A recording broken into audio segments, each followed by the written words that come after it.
Court, all rise.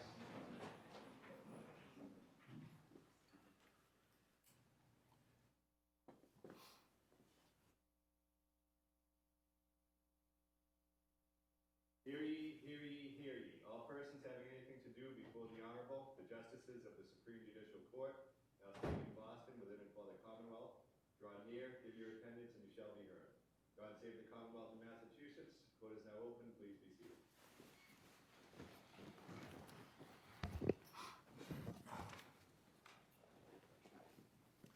Good morning.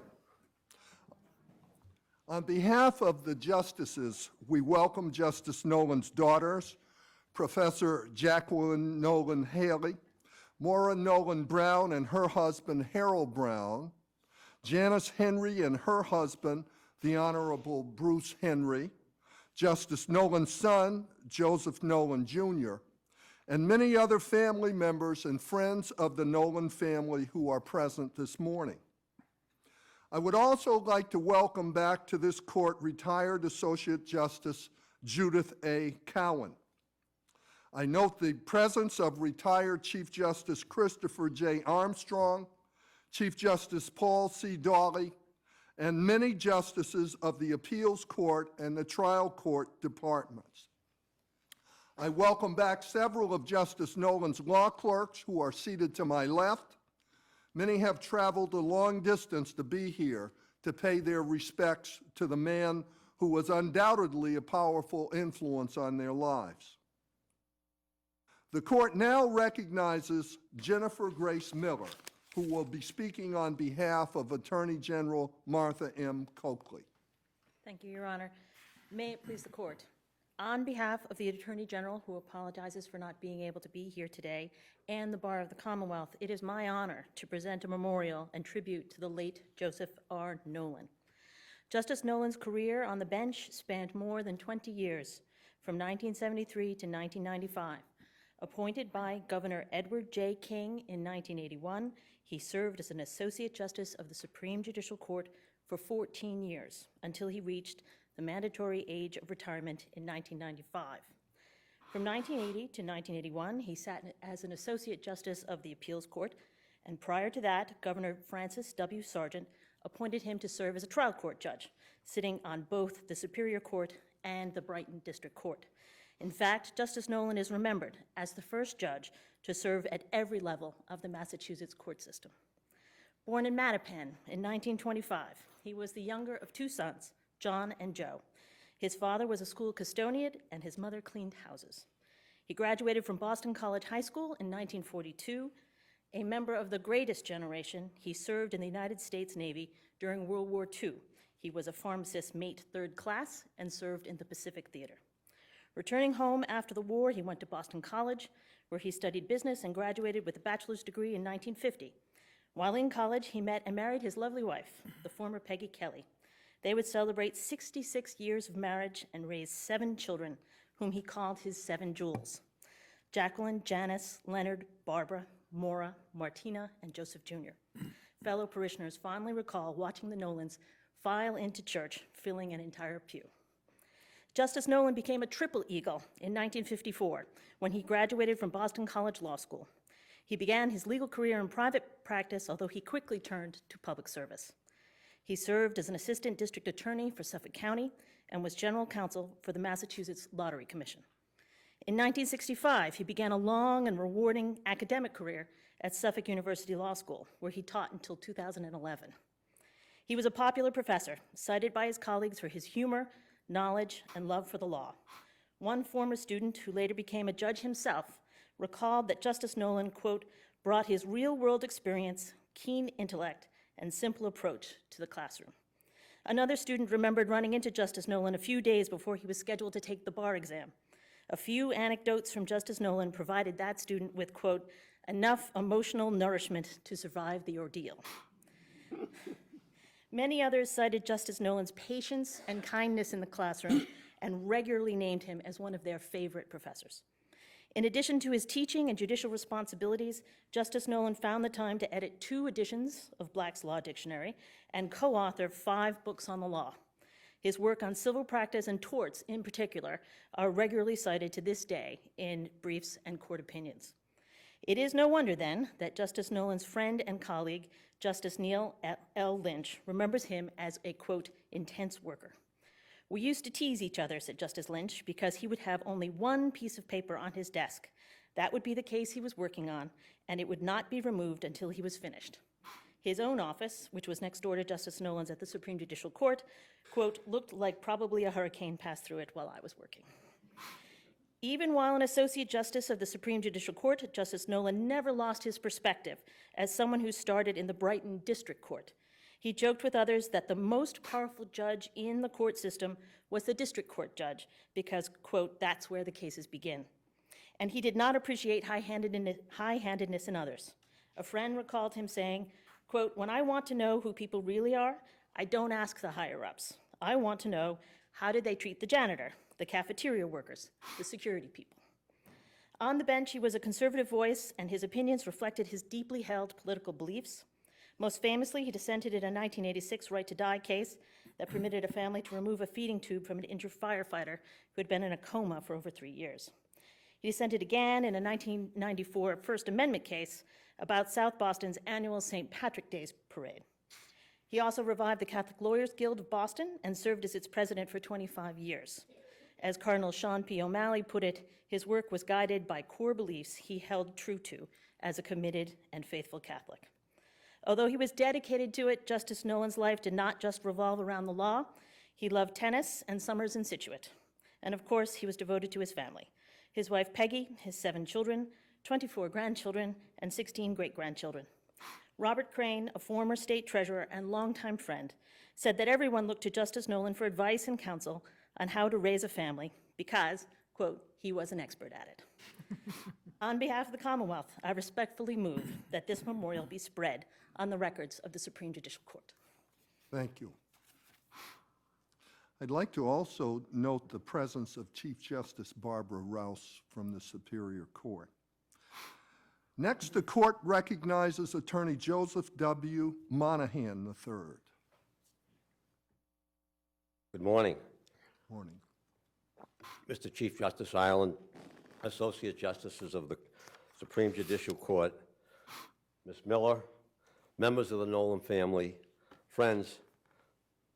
I want to thank the Nolan family for giving me this opportunity to appear before this august body and talk about Judge Nolan. Justice Nolan was a man of many talents, a man for all seasons. The common thread that permeates his life was his dedication to his Catholic religion and its tenets. He was a proud son, parent, grandparent, and great-grandparent, lawyer, judge, author, playwright, and philosopher. He was a true man of principle. Justice Nolan, as mentioned earlier, was born in Mattapan. His father was a school custodian, and his mother cleaned houses. He graduated from Boston College and Boston College High School, Boston College, and Boston College Law School. He was a triple eagle. He was quite proud of that. He served in the Pacific Theater in World War II, returning home at the conclusion of the war. When Justice Nolan was a sophomore at Boston College, a friend of his left for dental school and asked him if he would keep an eye on Peggy Kelly, his girlfriend, and Judge Nolan did just that and married her in 1947. Justice Nolan and Peggy were the beloved parents of 7 children: Jacqueline Nolan Haley, Janice Henry, Leonard Nolan, Barbara Boucher, Martina Alibrandi, Maura Brown, and Joseph Nolan. The judge often referred to his children as the 7 jewels and his daughters as his little angels. Couldn't leave that out. He was deeply devoted to his family. Judge Nolan graduated from Boston College Law School in 1954.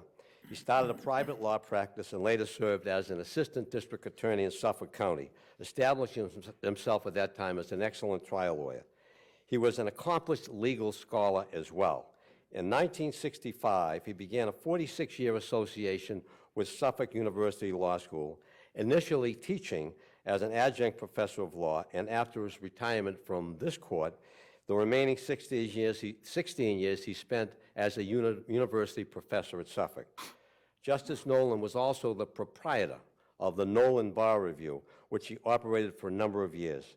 His students were the beneficiaries of considerable experience and his perceptive ability to teach, give the students a pithy summary of Massachusetts law, preparing the students to sit for the bar well ready for the task at hand. However, his prolific legal writing was genuinely awe-inspiring. His day would typically begin at 4 a.m. when he would put pen to paper. He was the author and co-author of the following 5 volumes of the Mass Practice series: Civil Practice, first, second, and third editions. He co-authored that with his son-in-law, the Honorable Bruce Henry, who was the regional judge in the Superior Court of Middlesex County. Criminal Law, first and second edition, he co-authored with the Honorable Bruce Henry. Tort Law, first, second, and third editions. Appellate Procedure, first, second, and third edition. Equitable Remedies, first, second, and third editions. He also authored the yearly supplements to each volume. In the above-referenced Mass Practice volumes, I had a chance to read them in terms of researching this, the dedication would remind the reader of the judge's strong family commitment. He famously dedicated various volumes to his parents, wife, children, grandchildren, and great-grandchildren, respectively. Justice Nolan was also a contributing author to the publisher's editorial staff of Black's Law Dictionary for the 5th edition in 1979, and a co-author of the 6th edition in 1990 with his daughter Jacqueline M. Nolan Haley. His daughter Martina Alibrandi was also a contributing author of the 6th edition. But it is of particular importance today in this place to remember Judge Nolan's tenure on the bench. It was long, distinguished, and historical. In 1973, Governor Francis Sargent appointed him. He was subsequently then appointed by Governor King to the Superior Court, the Appeals Court, and then to this court in 1981. Justice Nolan served this court with great dedication, courage, and integrity for 14 years. Justice Nolan is the only judge, as mentioned before, to serve all 4 court departments in the Commonwealth. As Associate Justice of the Supreme Judicial Court, Justice Nolan wrote many opinions. One of his most notable decisions was the 11-page dissent wrote in the matter of Irish American gay, lesbian, and bisexual group of Boston and others against the city of Boston and others. 418 Mass 238 in 1994, one of the last decisions he wrote. This court ruled that the St. Patrick's Day parade in South Boston could not ban an Irish American gay and lesbian group from marching. The parade organizers appealed to the United States Supreme Court, which in a unanimous decision overturned this court's ruling and, in effect, reaffirmed Justice Nolan's First Amendment analysis of the nation's commitment to protect free speech. Of the many awards Judge Nolan received in his career, he was most proud of the St. Thomas More Award from Boston College Law School for distinguished service in professional and private life. St. Thomas More prayed that in his practice of law, he would always be accurate and honest, never risking the loss of his soul for the winning of a point. St. Thomas More wrote, "The clearness of my conscience has made my heart hop for joy." The St. Thomas More mantra for integrity was a moral guide for Judge Nolan. Judge Nolan resurrected the once moribund Catholic Lawyers Guild. He served as their president from 1995 until his death. Justice Nolan was personally responsible for many influential individuals attending their annual banquet, such as President George H. Bush and Judge Antonin Scalia. Creating a strong pro-life presence in our community, Justice Nolan was a daily communicant who received the Eucharist with great devotion. He spoke regularly about the importance of understanding sin, grace, and basic morals. Justice Nolan would usually attend Mass and receive the Eucharist more than once a day. His grandchild, Timothy, asked him one day, "Grandpa, why do you go to Mass and communion more than once a day?" His answer, "Because I can." Cardinal O'Malley personally knew Judge Nolan and said his work was guided by core beliefs he held true to as a committed and faithful Catholic. He balanced his secular life with his prayerful commitment to Christ and the Church. However, the recitation of Judge Nolan's devotion the family and church, do not entirely capture the complete picture of the man. Justice Nolan wrote poems and was somewhat of a playwright. His poems and plays were fraught with humor. I proudly say that I have one of his poems framed in my office. He was an accomplished pianist without a note in front of him every Christmas.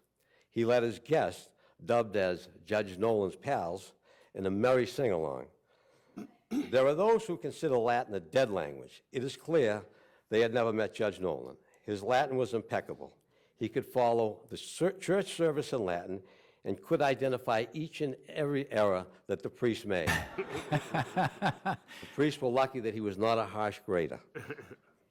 Even with his hectic schedule and this array of responsibilities, he found time to travel extensively. This was really a solitary event. His whole family was included in these trips, which inevitably became a learning experience as well. It is impossible to adequately capture the essence of Judge Nolan by merely reciting his accomplishments. His essence, I think, is best captured by a story involving President John F. Kennedy.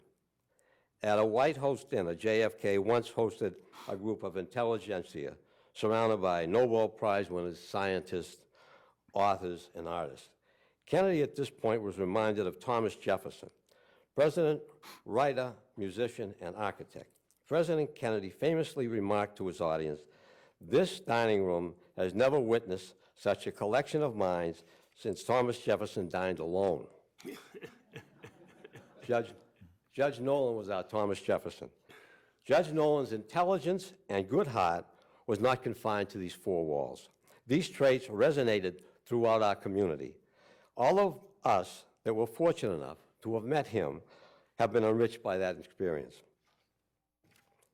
I can truly say that the preparation of this tribute to Justice Nolan was a humbling experience. Thank you.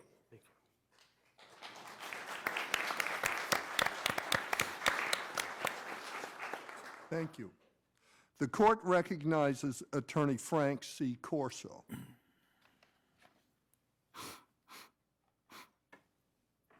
Thank you. May it please the court, Chief Justice Ireland, Associate Justices, friends, and most importantly, family of Judge Joe Nolan. Justice Ireland, I received a letter from you thanking me for accepting the invitation to speak here today on behalf of the law clerks. And the letter was both a surprise and an honor. I had not known that I was asked to appear, and I received it a few days before Christmas, and I considered it another of the many gifts that Judge Nolan gave me in my lifetime, and I thank you for that. We started our course together after I was graduating law school, and more than anything else, I wanted to be a law clerk. I had one small summer job working for a young lawyer named David Mills, and he enriched my life with his stories about working for U-Bounds and being a law clerk, and that's all I knew. I want to be a law clerk. And I interviewed from Miami to Vermont, and every interview I went to, I heard a similar theme, that I was from the right geographic area, but I didn't go to school on the right side of the river. The last interview I had was from a judge who said, "I'm going to interview somebody from Cambridge after you, and I enjoyed our time together, and I'll let you know whether or not I'm going to hire you." That was in 1984. I continue to check the mail to hear whether I'm going to get that position in Miami, but it's not yet forthcoming. Somehow, through, I would say, divine intervention, I received an opportunity to come up and interview with Judge Nolan. The first part of the interview was with Justice Ruth Abrams, and she told me, "Joe Nolan is going to hire one more law clerk, and you can interview with him." I came up to the interview, walked up to the steps of the old courthouse, and I knew that this court had never hired a student that had graduated from my law school and had never hired a student that went to evening school. I got into the interview with Judge Nolan, and those are the first two facts he let me know again. I had never hired someone from your law school, and I had never hired an evening student. We talked about my limited experience in the law, and then he turned to a discussion about me as a person. He said, well, tell me about yourself. And I said, well, I came to Boston from New York to go to evening school because I had to work during the day. And he said, did you have to work to save money? I said, no, I had to support my family. He said, well, tell me about your family. By that time, I had 4 children. And I said, and we're expecting our 5th. At that point in time, my jurisprudential eloquence elevated well above Cambridge. When I told him that I was going to perhaps have a 5th child, I was a Rhodes Scholar. Judge Nolan told me that I'd be hearing from him, and I'd wait and hope to hear, as I had with all the many other interviews I had left. I walked from this courthouse to the summer job I had on Commercial Wharf. When I walked in the door, not 15 minutes later, the receptionist said, Frank, there's a Judge Nolan on the phone for you. I answered the phone, and he said, in his stern, unforgettable voice, you want that job? You got it. He gave me the job without a letter. The formalities were followed by a letter from Judge Abrams that I got in August of 1984 telling me that I was selected as Joe Nolan's law clerk for the 85-86 term. I've kept this letter for 30 years in my office, and I was so happy to be selected by Joe Nolan to be his law clerk.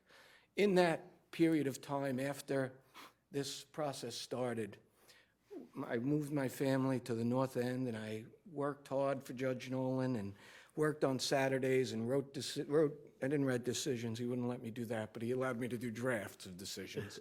And I would come up, and I had the privilege, through his invitation to come to this court, to spend time with the recall justices that came up to the library on Saturdays to work. And I got to meet Francis Quirco and Amai Cutter and Benjamin Kaplan and spend time and exchange intellect with those giants.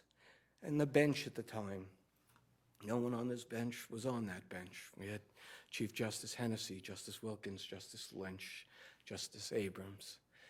It was a very bright bench, Judge Liakos. And that shared experience that I got through Judge Nolan's grace of allowing me to become his law clerk extended through my entire legal career. Judge Nolan gave me opportunities that made my life possible, made my children's life possible, made my grandchildren's life possible by opening that door.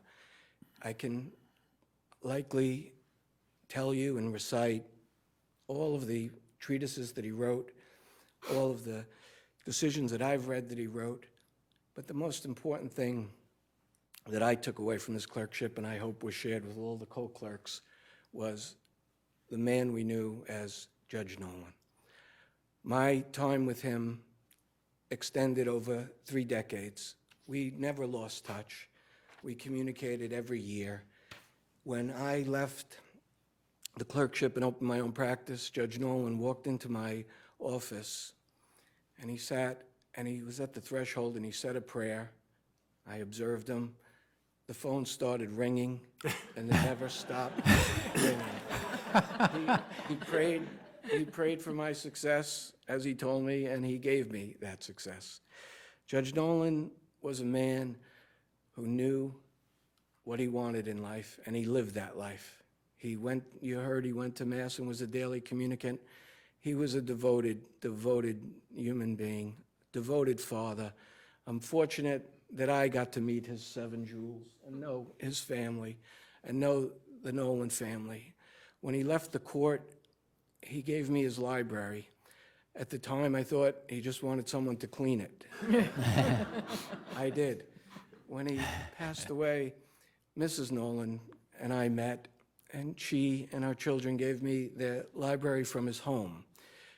That part, I might be more certain they wanted me to help him clean it. And I got to go through manuscripts that he wrote and the poems that were downstairs, and I boxed those books, and I kept those books, and I made shelves for those books. And it's one more gift that Judge Nolan has given to myself and my family. I know that every law clerk that served him is enriched by the experience that they had with him. Judge Nolan lived his life preparing for death. Judge Nolan knew that someday the judge would be judged. All of us have that one common denominator, that someday comes to an end. His end was not too early, was not too late. He spent his time on earth. When he left, shortly thereafter, his wife passed away, as you know. I can only envision that he called down and said, "Peggy, it's everything I worked for all my life. Come up and join me." They did that. Judge Nolan is a man, we've heard the phrase overused, that people leave big shoes. Judge Nolan left big footprints, footprints that we should follow, that would lead us all to a life that was as great as that man's life. Thank you very much. Thank you, Justice.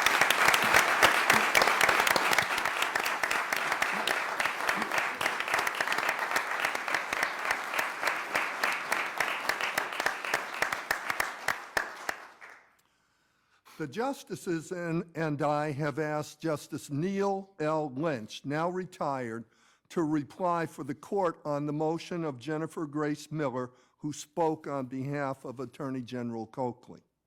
Unfortunately, Justice Lynch could not be with us today, so Justice Francis X. Spina will read Justice Lynch's remarks on his behalf.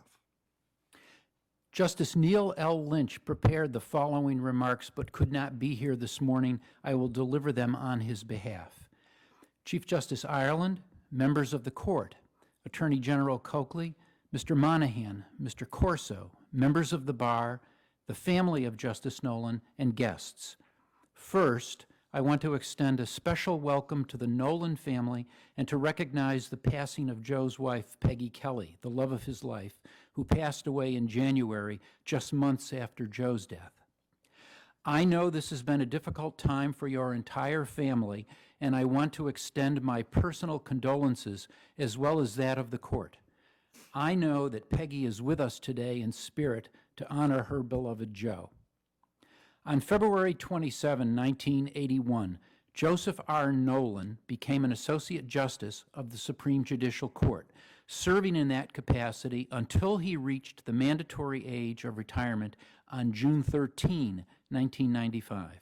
We gather today to remember his contributions to this court. Justice Nolan first sat on March 2, 1981. His first signed opinion was released a month and a half later.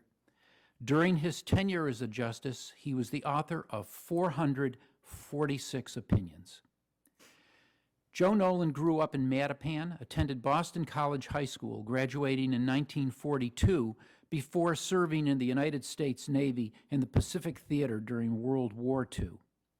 On his return to the United States, he attended Boston College, graduating with a bachelor's degree in accounting in 1950. He then went on to attend Boston College Law School, a triple eagle. In 1947, Joe married his bride, Peggy Kelly, and over the years, they became parents to their 7 jewels, 5 daughters and 2 sons. The couple bought a house in Belmont where they lived for the rest of their lives. After graduating with a law degree in 1954, he went into private practice. He later served as an assistant district attorney for Suffolk County and general counsel for the State Lottery Commission. In 1965, Justice Nolan entered the field of academia, teaching at Suffolk University Law School from that time until 2011. During his more than 40-year tenure as a professor, he co-authored 5 law books and edited 2 editions of Black's Law Dictionary. He also taught a bar review course for most of his judicial career. Joe's first judicial appointment was as a special justice at the Brighton Court in 1973. He was selected as an Associate Justice of the Superior Court in 1978. In 1980, Joe was chosen to serve on the Massachusetts Appeals Court, and the next year, in 1981, he was appointed to the Supreme Judicial Court, where he would serve for 14 years before reaching the mandatory retirement age of 70 in 1995. His last opinion was released on May 9, 1995. As many people know, Justice Nolan had a keen sense of what he perceived to be what was right and what was wrong. He was strongly rooted in his faith, a man of conviction. But what I remember most about Joe was his great sense of humor, his booming laugh. He cared deeply for his friends and his family. We were the beneficiaries of his love and his friendship. I know that Joe would say his greatest accomplishment in life was his family, and jewels they are. Each of them is a leader in his or her chosen profession. One is a CEO of a major corporation.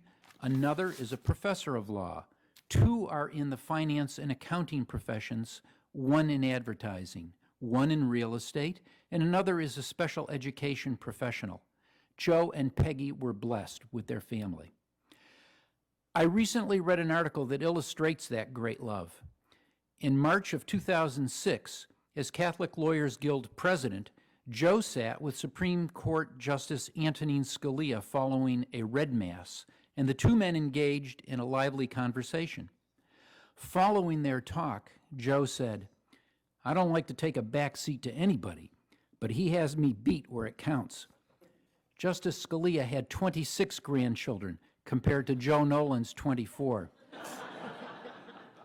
However, Joe said he felt they were even because he had 6 great-grandchildren, and Justice Scalia did not have any yet. What you may not know about Joe Nolan, you might find surprising. Joe loved hockey, and not just watching the game.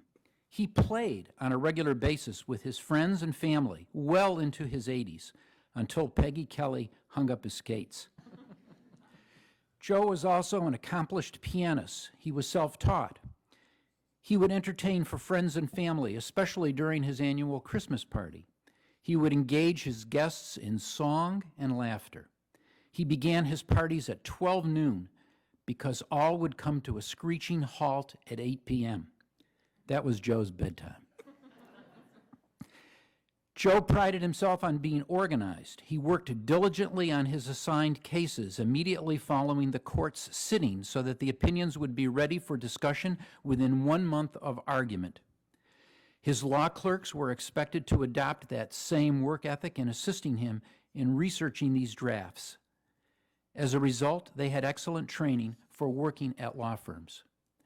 Joe also kept a very clean desk, free of paper. We were the Oscar and Felix of Odd Couple fame of the Supreme Judicial Court. My desk was heaped with paper and always appeared to be in disarray. Appearances were deceiving. I knew where to locate any letter, note, or law review article. I made it a point to tell my assistants not to straighten out my desk because I would not be able to find anything. On one occasion, when my desk was particularly full, Joe came to see me in my office. Chuckling, he said, "You know what they say, Neil, cluttered desk, cluttered mind." I looked him square in the eyes. "What does that say about an empty desk, Joe?"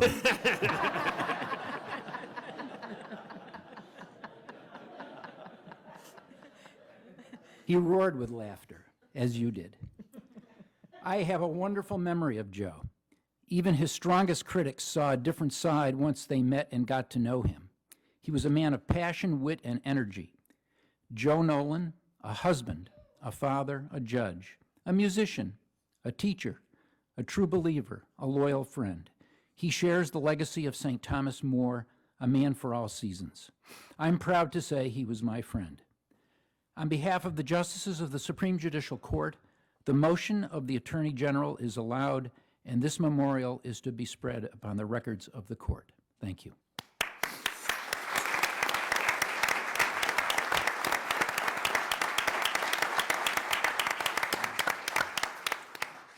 Thank you, Justice Spina, and we appreciate Justice Lynch's thoughtful remarks. On behalf of the justices, I invite you to attend a reception in the conference suite on this floor to which you will be directed by the court officers. That reception will take place immediately after the court goes into recess. The court will now adjourn. Thank you.